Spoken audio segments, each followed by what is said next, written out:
You're listening to Mentalk Ubuntu podcast. This is part 2 of our final episode in season 1.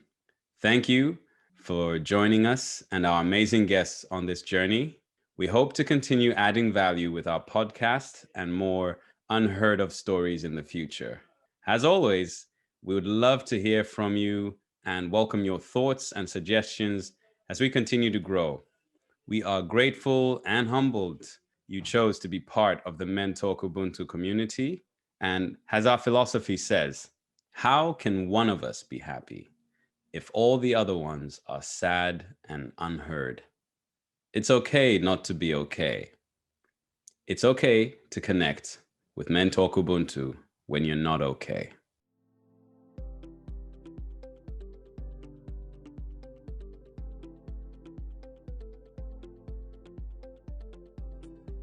I always tell people, black people are the most beautiful people in the world, man. People of African descent. I tell them, why? Why do you say that? Why do you generalize? I'm like, because if we were angry, if we were violent, the world would be burning right.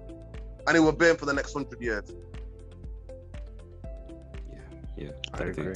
Yeah, because that's one of those things where it's almost like you point out, the image that's perpetually put out is of this almost uncontrollable, they can't resist their urges, or they're very violent and all this. But the actual reality is far, far, far, far removed, because no matter how far back you look at what point has there been a mass pushback? At what point has there been we're going to get you back? There's never that. There is almost just this constant, let's try and understand, let's be one, let's be human, let's all just be one people, let's get together. And even like you point out, I think one of the key things there is how when you've experienced war, you don't want it. When you've been in the trap, you don't want anyone else to go through the trap. It's called a trap for a reason. You can't get out and you're stuck in a situation as well. And when you've been subjected to being treated like a second-class citizen or violence enacted upon you, as a kid, you've had dogs put on you, you pushed against the wall for no reason other than being profiled. You don't want anyone else to go through that. You're not vindictive about it, but that's sometimes, again, what's portrayed, or that's the perception. Oh, they'll get mad with something. It's like, no, we just want to make sure no one ever experiences that. We want to make sure everyone experiences just a standard, normal, good life. Yeah. And yeah. For me, it's one of those things I always think about. I think to be black and from a diaspora, to be surviving and try to thrive and to live life with joy in predominantly white countries is to fight to be human every day. It's to fight for our humanity every day, because the dehumanization aspect of it is so raw. It's everywhere, bro. It's everywhere. And that's the thing that comes back to that mental health, but like the fact that I can't show my emotion. I'm not allowed to be vulnerable. Like as black men, we can't be vulnerable. Who taught us that? That's us being not being human. That's further perpetuating further mental health. But I also think 100% racism affects our mental health, whether we like it or not, whether some of us are aware of it or not. It affects us. It totally affects us. It affects us. Yeah, in so many insidious. And when people go, what's racism? I'm like, racism is dark. It's not just an individual, somebody shouting out there on the street, running madness, calling you all sorts of profanities. To me, the biggest thing I'm scared of is the system. I'm scared of the system. That's why I still don't take any tablets and stuff like that for my ADHD. I've been in therapy here and there, but I still don't take those things because I don't want to be zombified, man. And I don't want to be like, if I had a mental episode or whatever. There are times when I'm scared of that. I've lost brothers who I grew up with to suicide. People who I grew up with to suicide. And one of the biggest things that, even when they were having their mad mental health episodes, one or two of them, I knew never to call the police, because that's how police come. The piling on happens where most black men are killed in this country, comes from the knees at the back of the neck and 3 or 4 policemen pressing down on you and choking you to death. You know what I mean? In that way, because of the pile on. Yeah, it's all of these different things. It's like to become, but then one thing all of us, when we get to a certain age, we realize we don't want to perpetuate. We can't even be angry. You know what I mean? We can't be angry on the street. We can't be too angry on the street, man, because straight away somebody called the police. It's happened to me, bro. It's happened to me. Somebody's called. You're seen as the crazy black man, or if it's a woman, it's a crazy black woman, and it's out of the norm for them to act like that. And essentially, is like you hit the nail on the head when you said we're fighting as black people also because of the racial barriers and systematic things. We're also fighting a different war that's, you know, very coherent to us in terms of just wanting to be and accepted as humans as opposed to being divided by our race. And that is like a multi-dimensional struggle and battle we're, you know, having to deal with on a daily basis. Even the fact that for us to have been in lockdown last year and for us to go through the whole uncomfortable experience of seeing, you know, the passing of George Floyd and that raising the awareness throughout the whole world. I mean, it should not have taken something like that and that's been happening time and time again, especially in America, and even you know, even in this country, even though, you know, people have, you know, in the past, like a lot of white Caucasian people have always said that, you know, there's not racism, the racism isn't here, it's more in America, but there is racism. You see that. And like you even, you know, quite clearly demonstrated where, you know, if you act in a certain way and, you know, around white people, you're seen to be as threatening. And on top of that, it also goes in relation in terms of how we're being portrayed in the media. You know, everything from Crime Watch, like you said, where it's instilling fear to all the viewers across the country, you know, no matter what race they are, that a black person is very dangerous. When you see them cross the road and things like that, and they have built up all this defense mechanism, and really and truly, we've got the same blood, we've got the same organs, we're human, you know, our whole thought process is exactly the same. And that kind of, you know, leads me to the identity. Like, you know, a lot of us have been lost in terms of our identity, and a lot of us, even when you come into this country, you get so lost in your identity, you forget where you came from, who you are, your history. Because a conversation that, you know, Shymenda and myself also had is that even when you go back home, you go into the libraries or you go to where, you know, they have a showcase of books, it's very rare you basically find your own history there. And there's also been documentaries basically saying that a lot of Black and African culture is all in the UK, in libraries in this country. And you have to wear these specific gloves to, you know, go in there and open these books. It's not just like, you can't have a normal library card, just walk in and no, you know, you need to be a certain someone and things like that. And it goes back into, again, the whole systematic things. You need to be a person of power to basically have access and go through all these rigmarole just to find who your identity is. And I mean, for yourself, one thing I wanted to ask, or how can I put it? One thing you obviously mentioned is you mentioned a lot of nuggets in terms of your identity. And, you know, one thing that really resonated with me, everything from, you know, because I too am dyslexic. And when you talk about ADHD, even in my younger years, I was super active. And that's something I can obviously, you know, relate with. And it's just made me, you know, sit down and think that, you know, life isn't about, you know, finding yourself. It's also about creating yourself at the same time, and remembering that your circumstances is not your identity. So even though, you know, as you said previously, like if anyone said anything about race, you know, it would most probably turn into some sort of altercation or something like that. Whereas now you've transitioned to understanding how to deal with things in a different way. So I'm intrigued to kind of understand what the whole, you know, transition, or how the morphing of your identity, you know, regarding yourself. Yeah, so it's interesting when I said that. Yeah, I said it that when the racism, like we used to say, that people have to bleed. I could never. I would get so angry. I would get honestly angry as I could get, because I came from East Africa, and obviously everybody's the same. So race wasn't a big thing in terms of, I had an uncle who was a Pan-Africanist, who had Mandela, all these different things on his wall as a kid. I remember thinking, telling me about Mandela. Mandela is a freedom fighter and he's fighting against. I remember South Africa. I remember being a kid wanting to dance like the South Africans, you know. I remember people saying, get out of the way, get out of the way. And I remember seeing Mandela's face, like when I was 5 years old, like, and when I tell people, and even in primary school, like, you had TV in Africa, and the whole of the, I mean, that's another podcast. The whole of the thing, yeah. People will literally ask me, did you see lions? I'm like, no, I went over to, yeah, we would go over like to the zoo to go and see lions. Like, in lions walking around Africa, no. Not what all the things you see, like a live aid, that's not Africa. You know what I mean? Yes, that's an aspect of Africa. Yes, droughts, climate crisis now, as we call it, but it's affecting, it's doing a hell of madness. But yeah, we had a television. we watched we watched stuff, but it's mad. But I remember that. I remember like seeing that, like Mandela dancing, and I was always fascinated, and I'm still now. I'm into like South African music.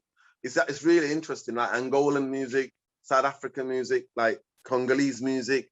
There's certain energies that connect with me, like really connect with me, and my energy. But yeah, the identity crisis is real, bro. It's real. It's really real because, yeah. So civil war happens. I come here. I'm very open. Like I said, I left home when I was 16 because I never had a good relationship with my father, and I came here without my mother. So I left when I was 16, and yeah, it's kind of like thinking, who am I? Am I Somali? And then you can go into the tribes, what tribe I am. You know what I mean? Like when I tell people this, like in terms of like East Africa, especially where I'm from, you have to know yourself. It's so deep, bro. You have to know yourself. In some ways, some people might find it's like patriarchal, but like when I'm 3 years old, my father's mother, she would grab me, like, and put me between her legs, like, because I was, like I said, a hyperactive kid. She would just tightly, and she will ask me, who am I? And my nomadic heritage is, you have to know who you are, because if you walked in a couple of 100 years ago, if you walked in with your sheep, with your camel, with your livestock, basically, because people used to move depending on the different terrain, where they can get the water, they would always move to where the waters are and set up home. You have to know, because if somebody came and was from different tribe and a warring tribe, if you ask them the question, what's your name means something. So when I say, my name's Nuradin, so Shamende, how do you pronounce your name again, brother? Please, I always struggle because of my dyslexia. Shamanda. Show me your 10 hands, yeah? So you're gonna count, yeah?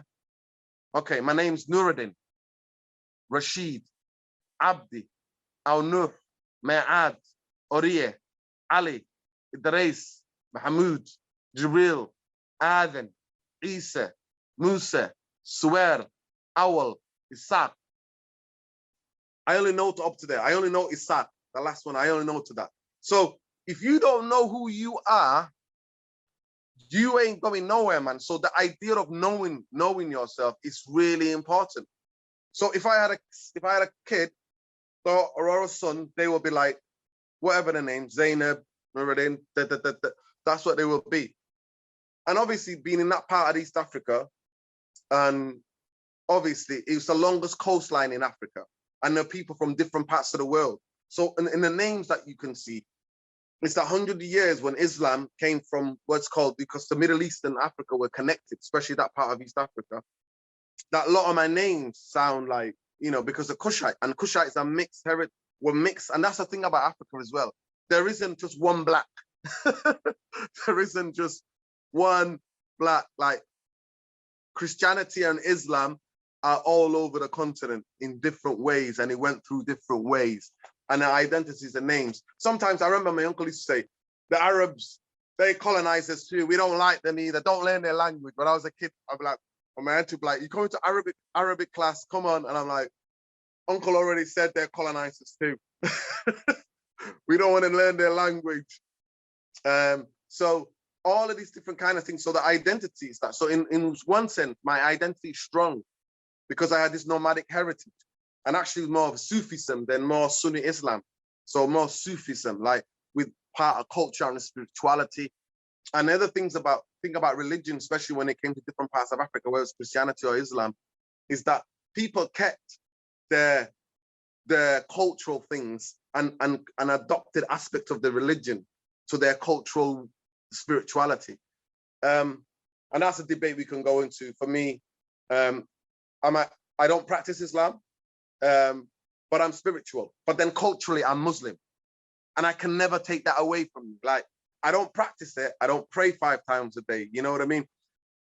But there are some times where I would go to go and see some brother or somebody passed away, and I go to the mosque and pray. You know what I mean? Like being culturally Muslim and how religion and culture collide, and how where they intermix and where they're just like that. You know what I mean?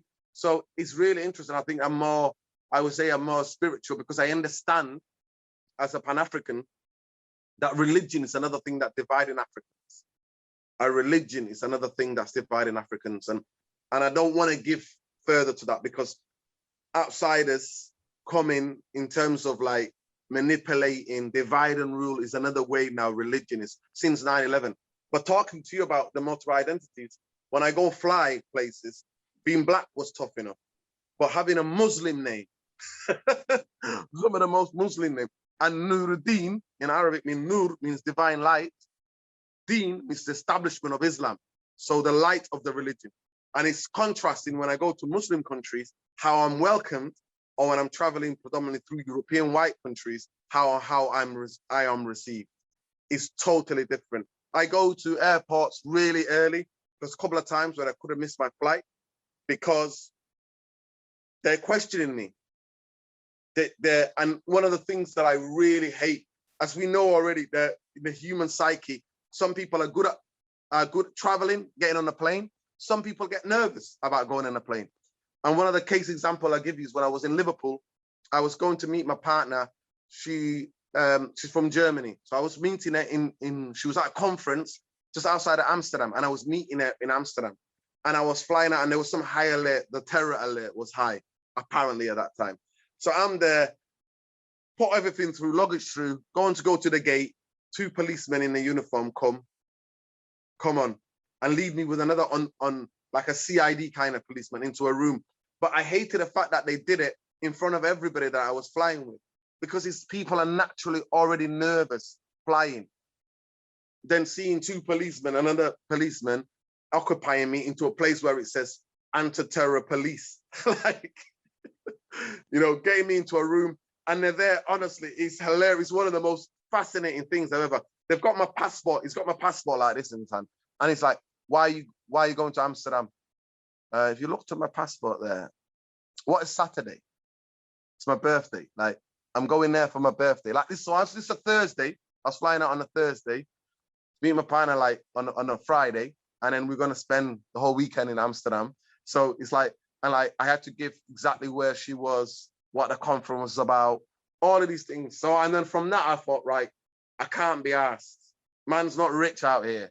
Man can just have to save up to fly to go and travel. So me missing a flight is madness due to the stupidness. I always tell them, listen, I'm a protester. Look, PMC me when you see what comes up. I've been arrested. I've been arrested at civil disobedience. I've been arrested at protest. I'm not a man who's gonna want to kill people out here. Don't dehumanize me. Because what you're saying is that I'm not human. I'm gonna blow people up. You know what I mean? So it's that, there's that aspect of it. Like, so dealing with that, and obviously through the Islamophobia, dealing with it. And it's actually really interesting that the more Islamophobia is cranked up, the more I think I should go to the mosque and identify with the people of my community who are being subjugated. Do you know what I mean? It's really interesting. So carrying these multiple different dimensions, it's a struggle sometimes. But one thing I do know is that I'm from South Central. I grew up, I'm a product of, I'm a product of my environment. South Central Manchester, people from all over the world, speaking all different kind of languages and culture and foods. And, I mean, you both, you live in Manchester, you've lived in Manchester, you understand this kind of like bubble, it's diverse as any place, as New York, as Toronto, as any place in the world, people from all walks of life. And I'm all of those things, but sometimes within my community, I feel guilty sometimes where I think, I should be more in touch with my culture. But then I am, because through when I'm talking to family members, my cousins, or some of my siblings who live in different parts, that's to me being within my culture, you know, being identified with my culture. And that's how it goes. But it happens sometimes, and that can also affect your mental health, because there are certain things that are culturally would collide with British culture. You know what I mean? There are certain things that can happen in that way where it's difficult to make sense of, you know? But for me, I just think, no, human. We're allowed to have different cultural beliefs, different things, but at the end of the day, do we see the humanity in each other? And like I said, as a black person who's grown up in this country, in this part of Manchester, I'm grateful I came to Manchester. I would always say that, regardless how the sun does shine, how it always rains. It's one of the friendliest places, and genuine, down-to-earth people. Like, that's been my experience. Like, now I always say, I'm not anybody, you know what I mean? I'm just somebody, like, and a human being. No status, no power, nothing. But I'm somebody because of all of the different amazing people that are working within communities, that are doing their best to try to have more of an understanding of each other and to see in each other's humanities. I think as you've said that, you've reminded me of that. I think I want to say it's Jesse Jackson with the "I am somebody" sort of speech he did, and that, you know, even got him on Sesame Street. And then, because Bray touched on this before, how these things aren't new, and I think we thought about how in about a week's time it's going to be like May 1st, and that can take us back into the 90s, which obviously matches with when you were moving to the UK. And around that time is when Rodney King, or the famous, shall we say, Rodney King beating happened, and none of the officers then were convicted, although he got paid and everything for the injustice that was served upon him. And thankfully there was the recording, because if there wasn't, for sure, nothing would have happened. But that brings us to modern day, where George Floyd's murderer has obviously been convicted, but even during the trials and everything, injustices were still going on. People were still getting killed. And you still wonder about when that seeing people as not human will just come to an end. Like, at what point, or, you know, I like the fact that you didn't almost succumb to it or say there's a fixed way of being or anything like that. You've said these are complicated things. Like, these are conflicts, inner conflicts we have as well. We've touched on language, religion, and culture, which, especially if you start to study any history, wherever you're from really, but especially in Africa, then you will know that religion, it wasn't like a Bible story, like, it wasn't just introduced in a loving, nice way. It was the person that comes round and somehow, let's say, conquers at one point, imposes their religion upon you. So these are how some of these things were established, like your uncle is perhaps saying at some point that, you know, even the Arabs, like, the war happened. Like, you need to, if you read or check up on your history, these happened, and that affects your culture. And especially when you move somewhere like here and you start embracing different aspects of culture and even language, the fact that we're all speaking in English, you know, like, should we be speaking more Bantu? You know, like, I think we should all be, Swahili should be the African language. I don't know. Well, I mean, yeah, some people in Zambia speak it. So let's not. We need to agree. We need to discuss and agree. But I think it touches on that idea of how there's that war brings displacement, which you experienced, but there's war on the streets, war in houses also, and it still leads to, like, you leaving home at 16. That is scary, man. Well, 16, you're a kid, like that, you're displacing yourself, and that will link to previous feelings and everything. So there are a lot of people who are experiencing these things, and I think it's good to encourage people to have a more layered and deeper discussion about such things, you know? Yeah, 100%. Who are you? That was a powerful question your grandma was asking you, man. And I think anyone listening, you pointed out, Africa, we're all different. Globally, we're all different. And that question of who are you, what makes you who you are, if the tabletop is being human and it's held up by language, religion, and culture, deciding we're all different tables basically is the way it is. You can't judge everyone by one standard. Yeah, I mean, your name was a passport. Your name is a passport in nomadic culture in that region where I was born. That was it. Like, then you know, if somebody you set like home up here, you set shelter up here, and somebody's coming, you're thinking somebody's taking your herd, somebody's taking your camels, your sheep, your goats, the chickens. Like, no, it's like, who are you? And then you think, okay, we're warring. I want peace. You go somewhere else. You know what I mean? We know where we are. We're related. You're so and so and son. Welcome. And then a different things laid out. So that's the importance. And I think I try to hold on to those things in terms of what my culture is.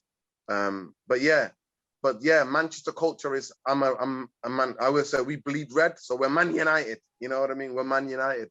But just going back to what the George Floyd thing, he shows the world reaction, and especially like the white Western world's reaction. Like, they had to be caught. We have to see a lynching, 9 minutes, and so many seconds to see an absolute lynching on a street where man casually put his hands in his pockets as he leant in even more with his knee to snuff life out of another human being. So I was one of the people facilitating Black Lives Matter, that spontaneous at the height of pandemic, because this uproar, and that week and the week leading up to that and all around that time, even now, like, I'm one of because I'm visual, because that's what I think. I want to see things, but I don't know about you guys, but some videos now I'm just like, I don't want to see it. Because if you live the Black experience, you know what I mean? Phone cameras didn't, Black people didn't get abused by the criminal justice system, especially by police, since phone cameras were invented. This has been going on and on and on and on and on.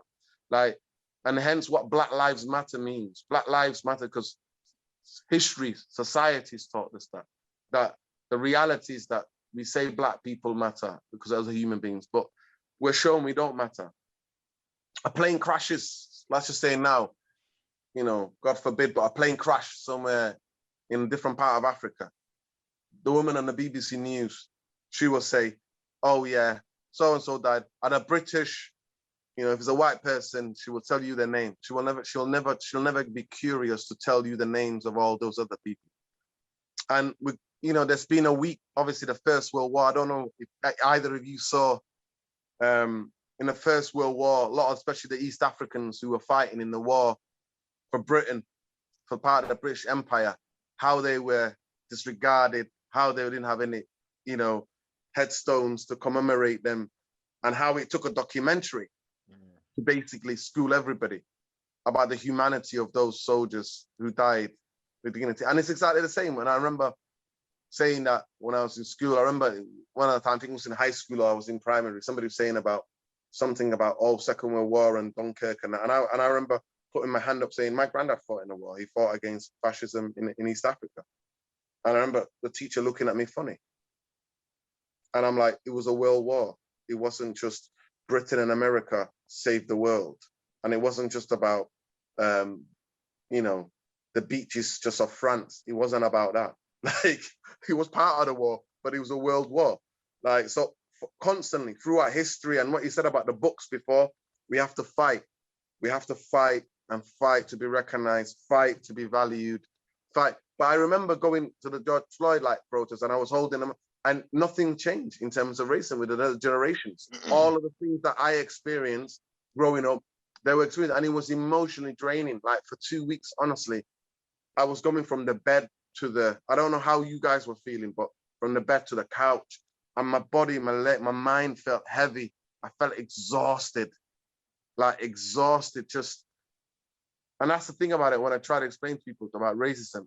It's like, we're exhausted people, man. We're genuinely exhausted. I'd rather talk to you about everything else but that. But unfortunately, the reality says that I've got to always fight for for my dignity, always fight for my dignity. And it was an outpouring. It was spontaneous, it was outpouring. And I was just holding the megaphone or the microphone for youngsters just to share. And they were sharing. And that's the thing that gives me hope.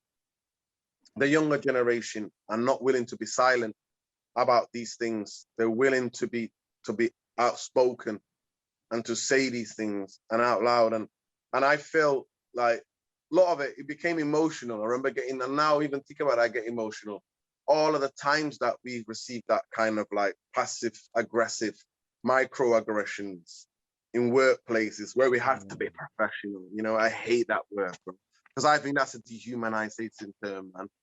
Like, we have to be professional. Like, of course, you have to do your work, and there is codes of conduct in work. You have to be, but it's still within that. You have to be human. You know what I mean? How capitalism as well, like the dehumanization component of capitalism as well, and the way it uses this kind of language to dehumanize people further. Yeah, I just remember you become like ashamed the times you didn't speak up. You feel ashamed at the times we didn't speak up. But then I'm like, we need to forgive ourselves, because we just want that easy life. We just don't want to be constantly be fighting and battling. We're sick of it, you know? Definitely. And I think that's like a shadow that's been following us for a very long time, in terms of the battle we've basically been going through. A shadow that is not moving, leaving us, and it's sad, because I've also previously, you know, when the whole George Floyd thing happened, I spoke to a lot of people that were in organizations, and they couldn't, even after watching it, some people couldn't, you know, they struggle to be themselves, to be that facade professional, leave your feelings at the door kind of thing. And I feel that a lot of people, you know, especially white Caucasian people and, you know, all sorts of organization, didn't really understand how to deal with, you know, Black people going through that and what the microaggressions were. We are starting to see a bit more awareness, from such things as unconscious bias to, you know, all sorts of, you know, and again, it's not a big change. It's awareness, and I think it's all about having these active, open conversations, because, you know, I've even spoken to people in the past where, you know, they would hear your voice, and because you, let's say for instance, have a tone of voice or come across in an English mannerism way, and then when they see you, it's like, oh, you know, I didn't think you were like this or like that, or, and it's those microaggressions that, you know, makes you think like, you know, this is common sense kind of stuff. Like, you know, why do I have to explain for me to be a human? The only thing that, you know, parts us is just the color of our skin. Other than that, you know, it shouldn't be that, oh, you should come and say, for instance, one thing I've heard time and time again for women when they're changing their hair, like people are so fascinated. Oh, let me touch it, let me feel it. All these microaggressions. But I think it's about having those open conversations to, you know, create that understanding and put people in the right place. Because again, as much as like you said, you know, going through all the processes of going through the protest and things like that, and actually that's one thing I was going to ask. Like after the whole protest, what do you think has been, you know, other than the awareness, because that was a momentous, and I even remember, you know, after that, all the publications showing all the pictures of the amount of people that were covered on all the streets, the younger people. Very rarely you'd see the older generation kind of thing. What would you say was the actual outcome of that, other than the awareness? Well, politically, there's been a different kind of outcomes. There's been a backlash. The backlash saying, oh, Black Lives Matter is a political Marxist. And I'm like, what do you know about Marxism? what do you know about Marxism? Have you studied Marxism? Not that Marxism. All of a sudden, people who've never heard of Marxism are going, oh, it's a Marxist organization. I'm like, because one group or one chapter of Black Lives Matter worldwide said that maybe they're Marxists or whatever. Like, no, it literally means what it says, Black Lives Matter. Like, we matter. And all of the Black Lives matter, you know, all of the different. And I try to explain to people, like in my workplace, obviously I lost my job due to the COVID. I was working in a cultural arts center. I was operational duty manager. And I remember we went on a Zoom meeting and like, well, how do we react to this? And I remember I got on there on the Zoom and I said, first of all, one of the biggest things that needed to go, and I'm glad that actually, even though they're doing it in a most, they're not doing it in a good way, but that the acronym that they had for us, that had to go, because I try to explain to them and say, the way Black people experience racism is different in terms of class, in terms of sexual orientation, in terms of whether disabled, you know what I mean? Like in terms of gender, the way we experience racism is so different. Like in the different worlds we move in. The idea that you're gonna put all ethnic minorities together, BEM, and call us BEM, like that's, and you know, especially knowing that if you really dig it about how racism works, the anti-Blackness goes through all different other communities of ethnic minorities as well. How we're seen as on the bottom, you know what I mean? We are at the bottom in that kind of racial classifications. We are there. So it's really interesting. The biggest thing that I saw was the backlash. And obviously in political terms, we've seen this report, this race report, which was which was some of the most laughable, using Black people in high places to basically say, there ain't no race, there's no institutional racism. It's all individual. It's all individual. So Carl calling me a Black so-and-so on the street, that's what we need to get rid of, not the actual state. You know what I mean? If I was ever on shore, if I ever had a bad episode of mental health and I got into psychiatric ward and they fill me full of drugs, and then I get into another and then the police get me, and then I could die, you know, within a straitjacket, or police, you know, killing me out, or in prison, if I got into the prison system, all of these things. I try to tell people, especially those who say when he said it, read that before about Britain not being as racist as America. Britain locks up more Black and Muslim boys than America does. And you look at how many Muslim in the population there are in Britain and how many Black people in the population. So can you imagine that? Like, Britain locks up more Muslim and Black boys than America does in terms of population. You know what I mean? Percentage that's in the population. Britain is one of the places that refined racism. You know, you got to go to Barbados. That's when it began, the classifications, when these Irish and other white poor people were also enslaved with the African. You know, when they said to them, no, you are this, but you're white. At least you're white. That's what white, the psychosis that is white, that's when it began to infiltrate. And it was never done by a powerless person calling me a, you know, if they kept doing it, other people might join in. And that's how the dehumanization process works. Because once you call somebody Black this, Black that, then it inflict violence. It is. But I'm afraid of institutional racism and structural racism. That's what I battle every day. And now that I don't have a job and I'm applying for things, it's interesting.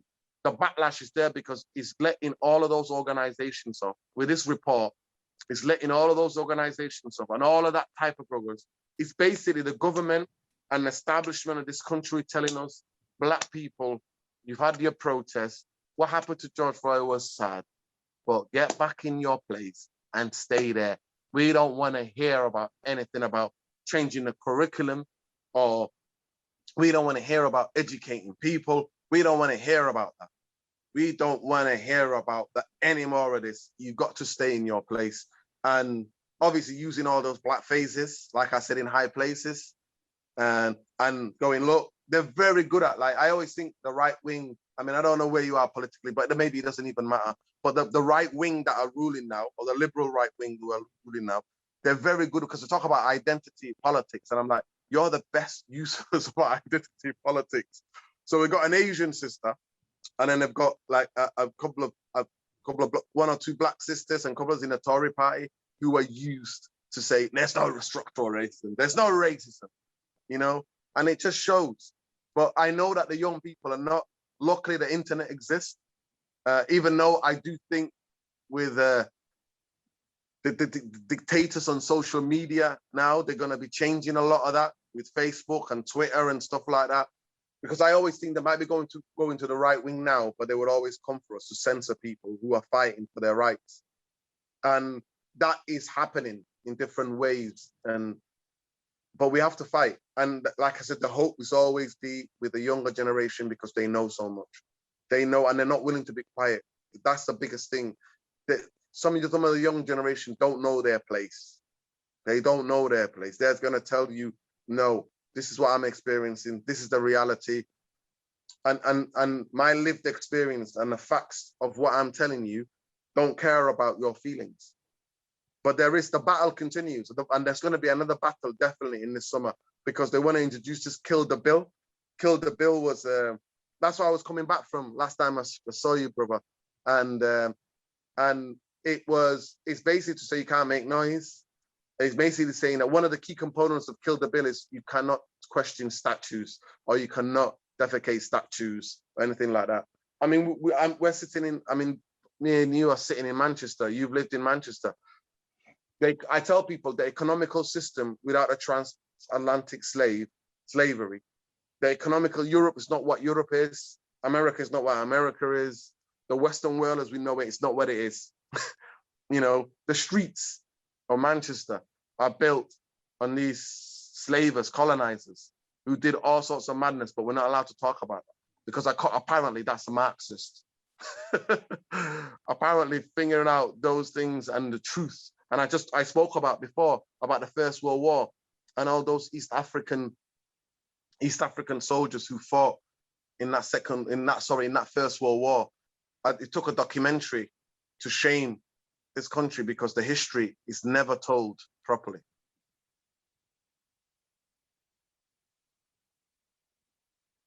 I don't know about you guys, but have I gone on too much? No. No, I was taking a second to digest, man.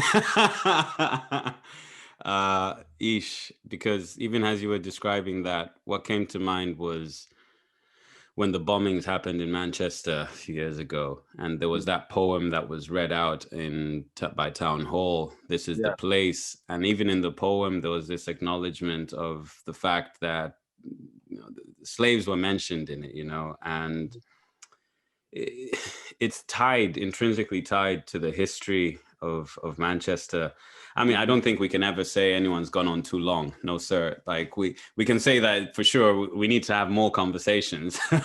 We can't talk about everything. And I think one of the most powerful things that was coming out was this question about, even when we're mainly regarding professionalism, and when you've just linked it now to the youth and why they're pushing back, it's this critical question of who decides what's professional, who decides how many names you put on a form. We ran through about 15, and obviously to a standard person, it's for first name, surname, or forename, surname, maybe a middle name. And so many things were being fired off. It's like with my name, my middle name's Nathan, and I could easily lead on with that and let people just call me Nathan. But I partly also, it's something because I lost my mom when I was 9, you know, and she gave me my name.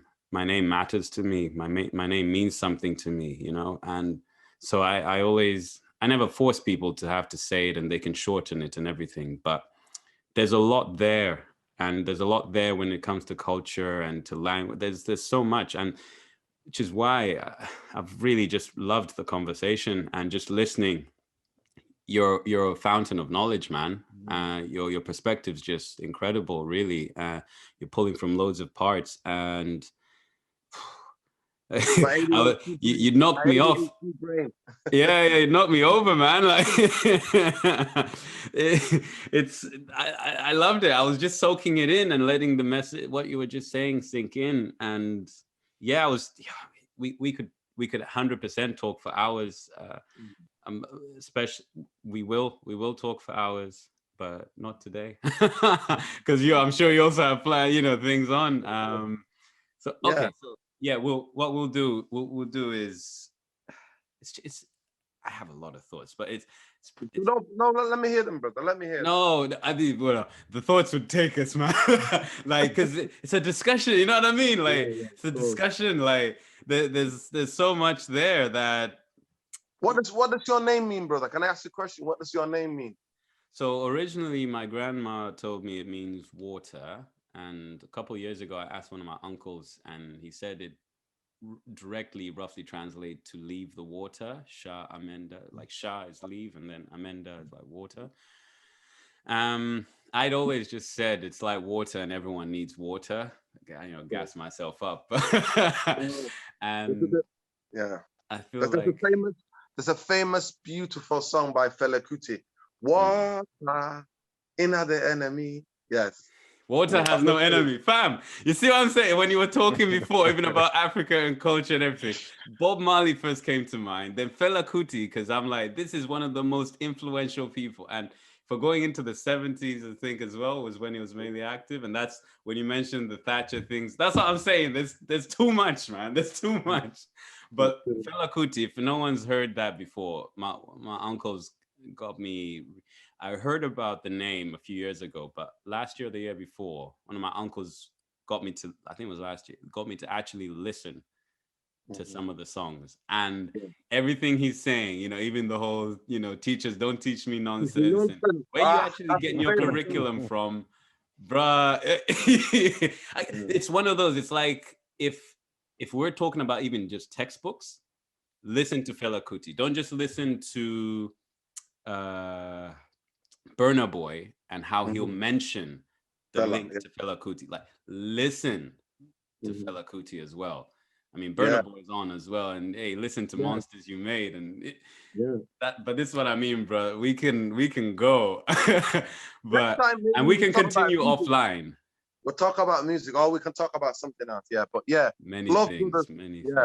But we always close with some, should we call them quick fire questions or quicker questions? Because these are just to get your quick perspective on things, and yeah, just hear your sort of, it's a nice way to wrap up with some thoughts, and it might take us somewhere we haven't explored or won't have enough time to go too deep into.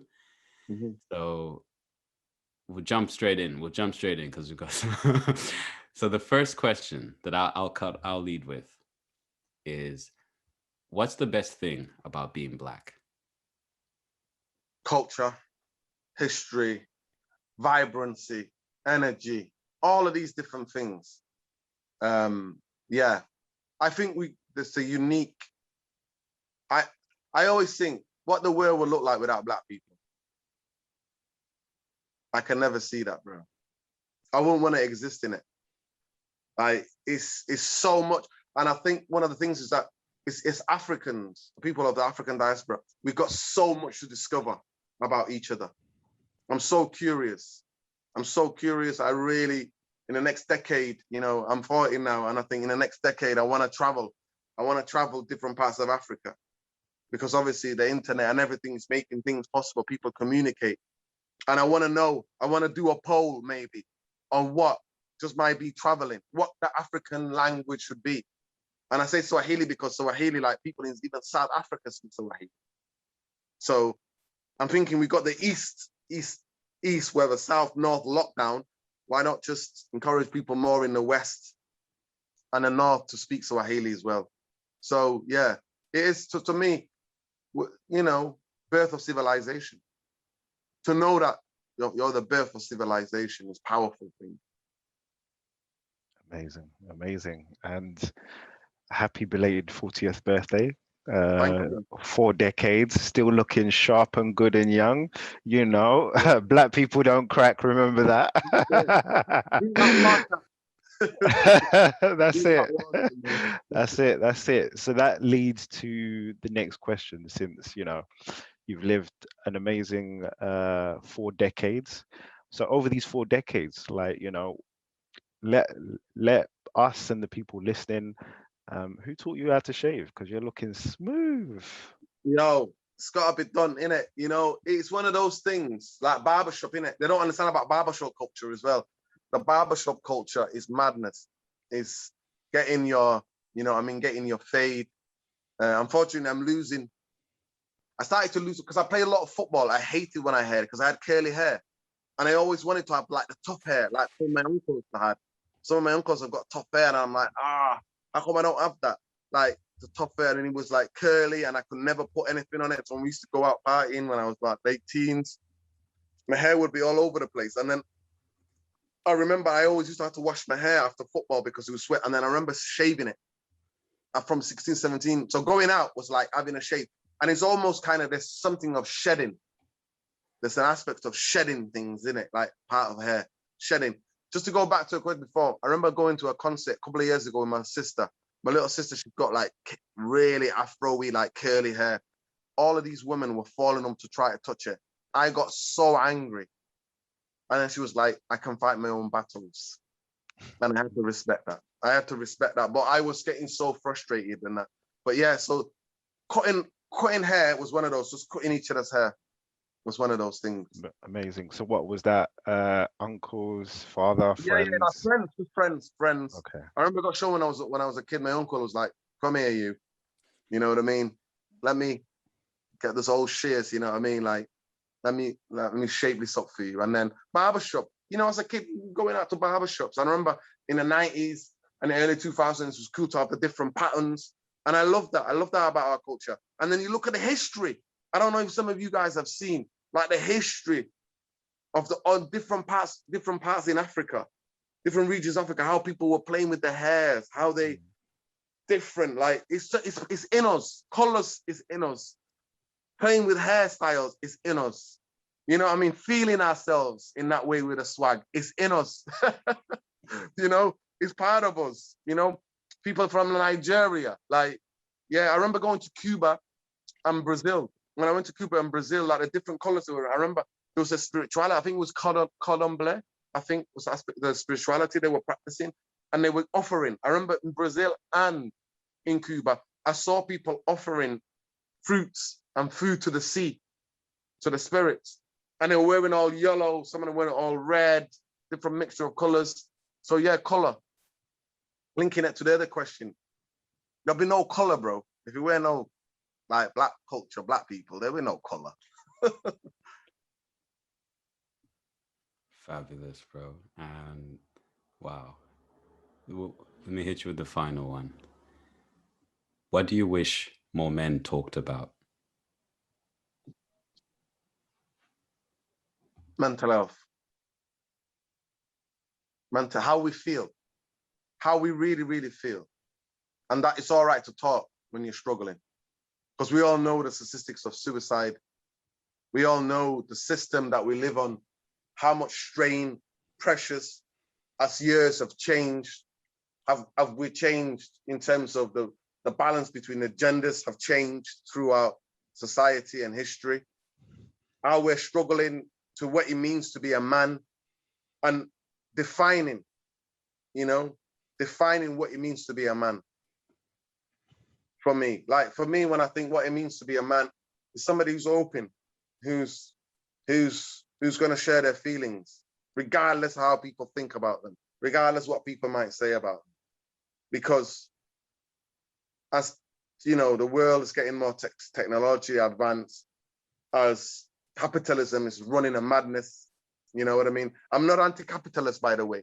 I'm anti-neoliberal. I'm anti this form of capitalism, but I'm not anti-capitalism. I believe in mixed markets. I believe that human beings have always parted. You know, you've got that, I've got that. You know what I mean? The way I'm from, I remember one of my uncles, he passed away now, but he remember trying to show me, because I used to ask him all these questions, because he lived in the countryside, I lived in the city.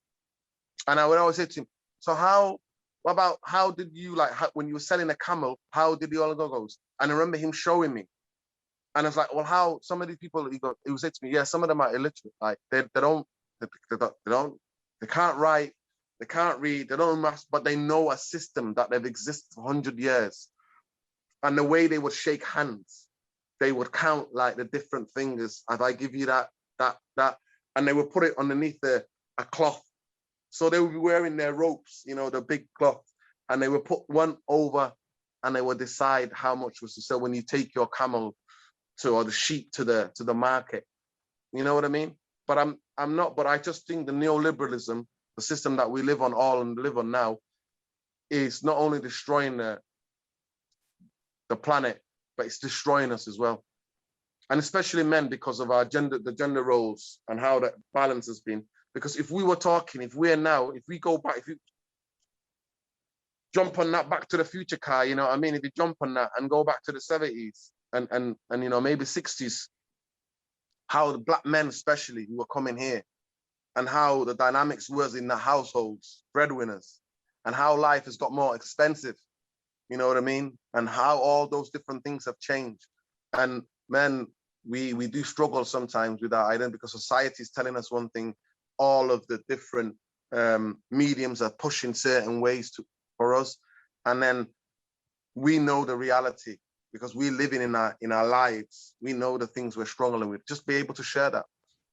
And there's not that many studies that are done, but you don't hear women do commit suicide. There is, and other people who identify with other genders do commit suicide, but men suicide, especially from, I'm not 40 now. I don't know how old you guys are, but I'm about to I think it's 45, from 18 to 45 is where the high suicide rates is and how that is happening. But women talk to each other, are emotionally invested, you know, you know, the old stereotypes are, oh, women only gossip. No, men need to gossip more. We need to, like, if that's what it means to gossip, if it means for us to share our feelings, then yeah, we need to be doing that. You know, I think especially black men. I mean, I'm a black man. I've lived by experience of black man. I think of black men, we need to have each other's backs. I think we cannot let media divide us, and we cannot let mediums and other people divide us, to put us in boxes, to say, oh yeah, this is a criminal black person. No, black people are like every other human beings. And you know, we're coming to an end to this, but I want to stress, as human beings, we are multifaceted. We are multidimensional. You know, we're not just one thing. You know, we're not just defined by one thing. And not allow, as black men, we cannot allow society to do that, just to box us. Angry black man, road man, you know, this, that, what? No, there's a trap. Trap is there. Some of us are get caught up in a trap. Some of us is struggling to get out of the trap. Some of us know it, you know, stay away from the trap, but we're not this hierarchy. And to talk to each other, say, you know what, brother, I'm struggling. Like, they're able to pick up the phone and say, Chairman, I'm struggling, bro. I'm struggling. And for you to be able to call me and say, bro, I'm struggling. You know what, and talk to me. You know what I mean? And just be able to listen. Sometimes it's not even coming up with solutions. Like, you know what I mean? Because I think instinctively we know things that will keep us in a good mental health. We know that about ourselves. But it's just be able to listen to each other. And yeah, and the next, you know, we can talk, and because the way we conditioned, sometimes we might be pushing, you know, our masculinity too. And what really masculinity means, what it really means, and where that can, and be curious to understand, well, somebody wants for me to dehumanize myself more, to act all this and that. No. I always laugh at it. I always remember that the moment of Get Out, you know, when they're all like checking him out and that. How many times have people grabbed your arm and go, "Ooh, you're strong"? I'm tall. I'm 6'4", and people are like just obsessed with that. You know what I mean? And that, no, to me, I would say black men and men refuse to be dehumanized. We are human beings. We feel. Amazing answer. Amazing Powerful, answer. powerful. Very amazing. On that note, I was just going to say that I'm saying it's amazing because that is definitely what more men need to speak about. And you've found a way, even with your, you know, social bubble and your platform, to kind of have that therapy with your bubble, speaking about such things as, you know, football, and even the most recent one where you know, we even see a young player who's, you know, transferred to West Ham, just Lingard, where he's being open about his mental health and his struggles, which is amazing, because a long time ago it was the notion of you can't speak about that. You're weak. You're a man. You can't. Whereas now, you know, it's sad it's taken so long for us to get here, but on top of that, you know, someone you most probably also know who's also been in the limelight in that regards of Rio Ferdinand, when he done his documentary, and he spoke about his vulnerability, which was dedicated to his children, to kind of understand that mental health journey of, you know, because he lost his wife and they lost their mother, and it was a hard journey for them. But on one thing that I've seen him say is that mental health is real and something that men deal with, you know, all the time, irrespective.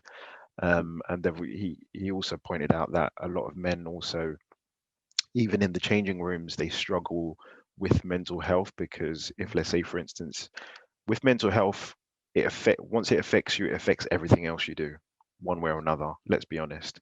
And now it's all about creating those platforms, channels, safe environments to make sure as men we've got the communications, the gossip, things like that, just to outlay our pains, our struggles, because once you do that, you feel much more lighter. You can, you know, get on with the day. And I think it's very, very important to, more importantly, you know, because there's actually a study that kind of showed, as you quite clearly said, from 18 to 40s, the thing with men is that the older they grow, the more they separate and they don't have as much friends, hence why they commit, you know, such things as suicide, and they don't have that connections to kind of be themselves and let their vulnerabilities and their weakness come out to, whether it's other men, other people. They don't have the outlay, and they find life even difficult than anticipated. So, and this is why we also created this Mentalk, to kind of, you know, change the whole perspective of what mental health is like for Black men and men as well. So we can, rather than us, you know, saying, okay, do you know what, you've told or shared your vulnerability, you know, I may not understand it, but I'll stand together with you in that regards with your, you know, battle, and make sure that I'm here for you, you're here for me. And it's all about listening, learning from each other, and leading each other. So yeah.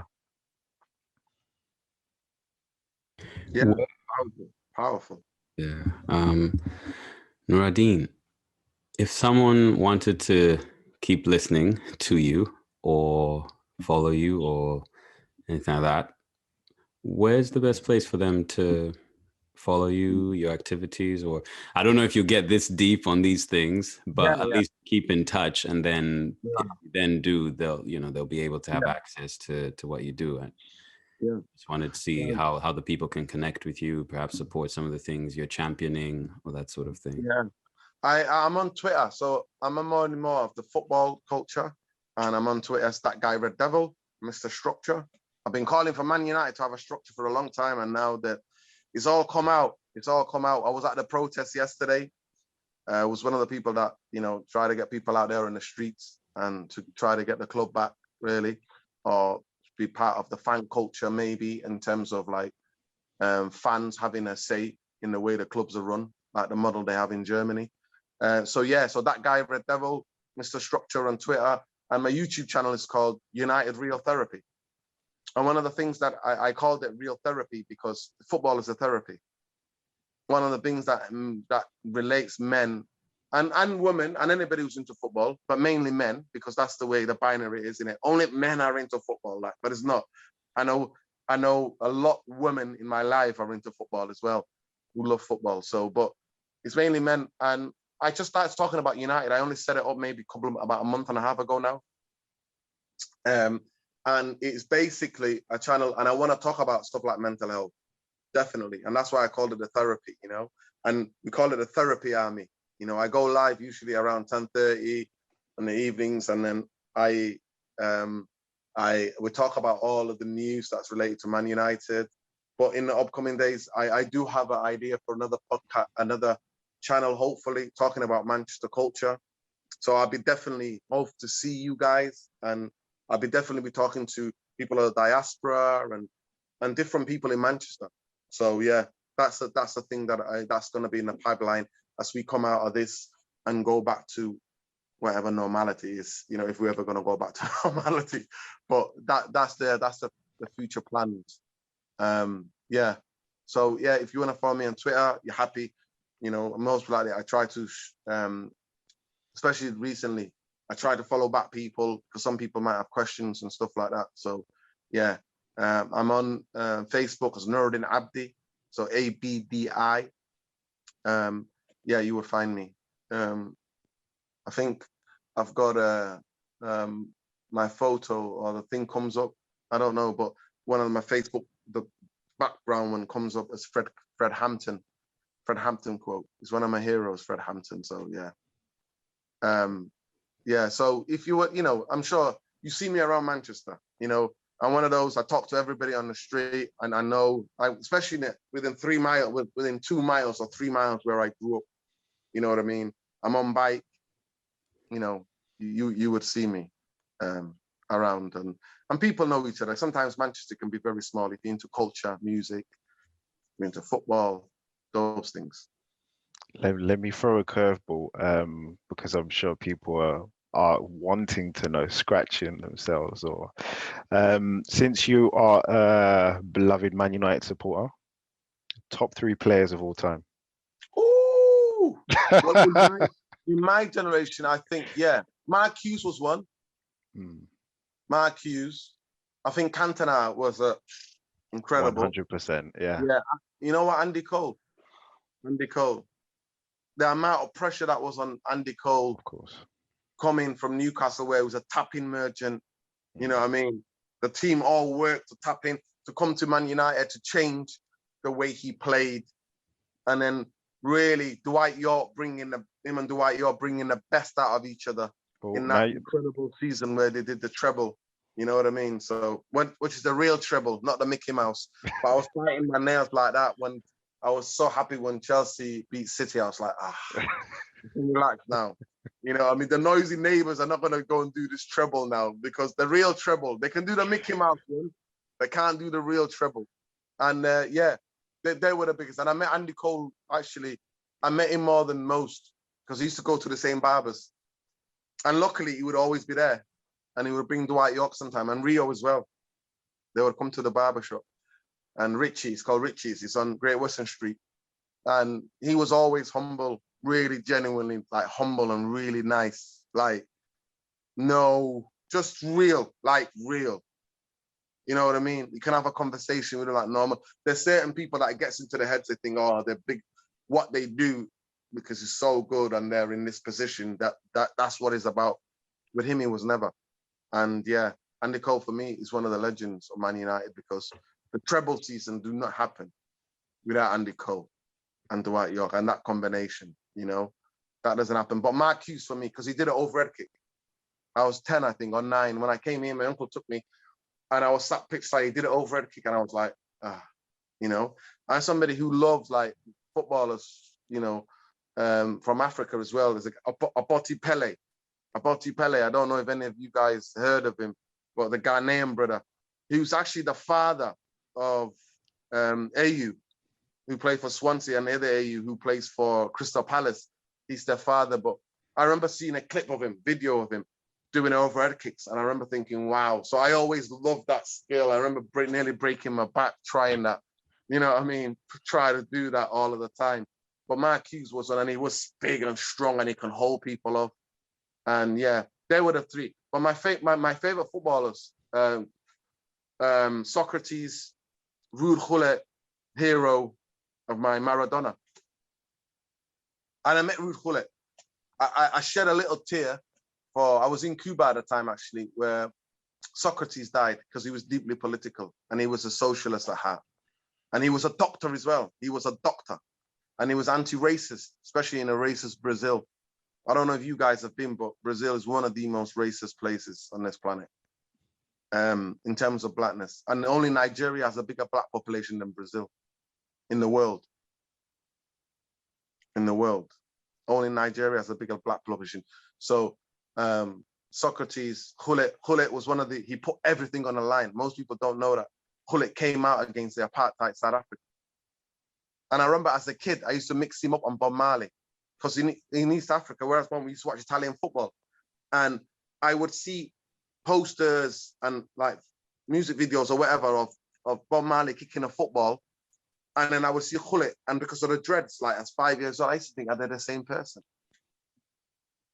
And I actually told him that when I met him. I met him outside Old Trafford, and I told him that. And he said, I was in a reggae band.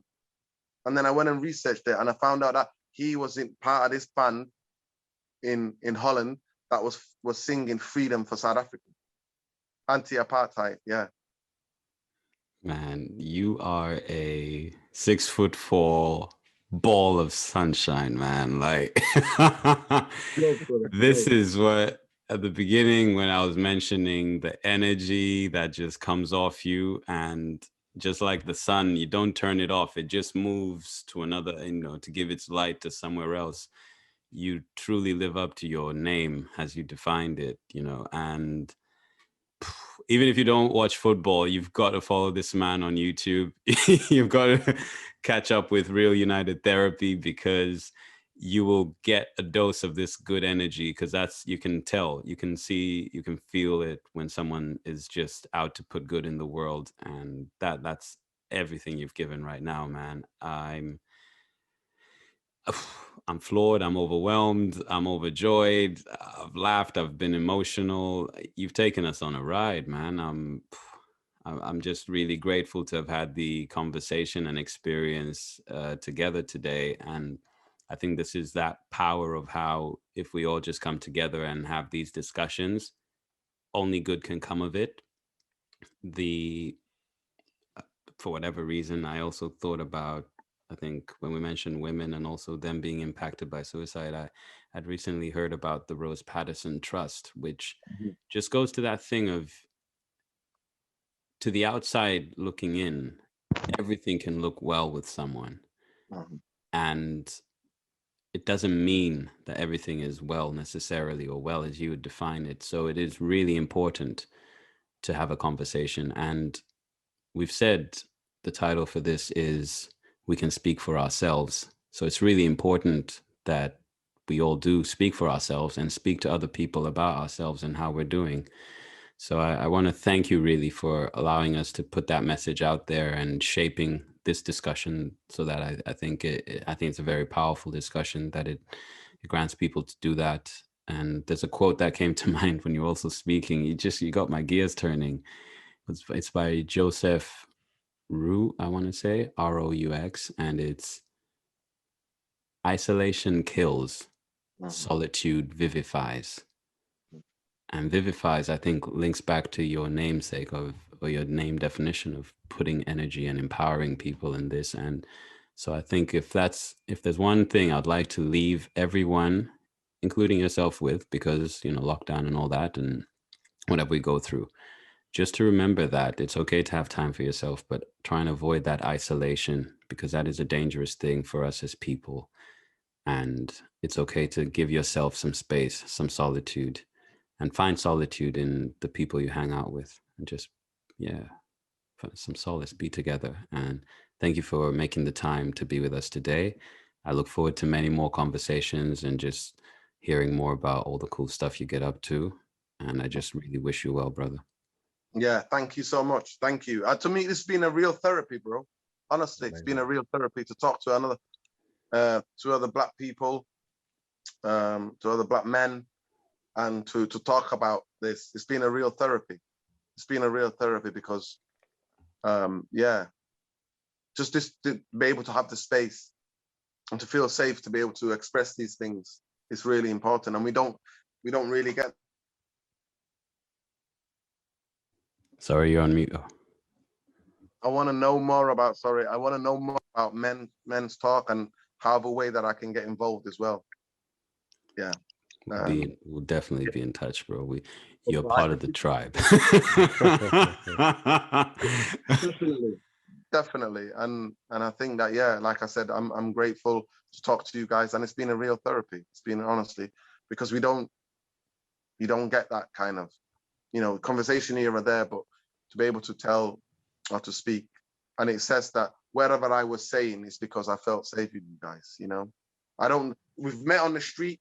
I didn't meet this brother before. But yeah, when we're the same, it's energy. For me, I'm an energy person, and you know, you can sense the energy. Yeah. Definitely Thank you. will. No, thank you. Thank you for taking the time to, you know, join us on this podcast. Bring your true, authentic self in this safe environment for us to speak about things that we don't speak of, and moving forward, you know, something we continue to do and champion, and that we see you and we're all in support of what you do, who you are, and yeah, you know, commend you for what you've done in terms of the protests, as well as, you know, the platform, the therapy you continue to provide for other men. So, you know, it's not just yourself, but also creating, and looking forward to the many projects that you've got on, and we're looking forward to coming on there, joining and having these open conversations as well. So thank you. Love. All day long. Love. Hope you enjoyed listening as much as we enjoyed creating. Don't forget to follow, like, share, and connect with us on Instagram, Facebook, and LinkedIn. Subscribe to our latest episode and listen to any you missed. And tune in next episode. Take care.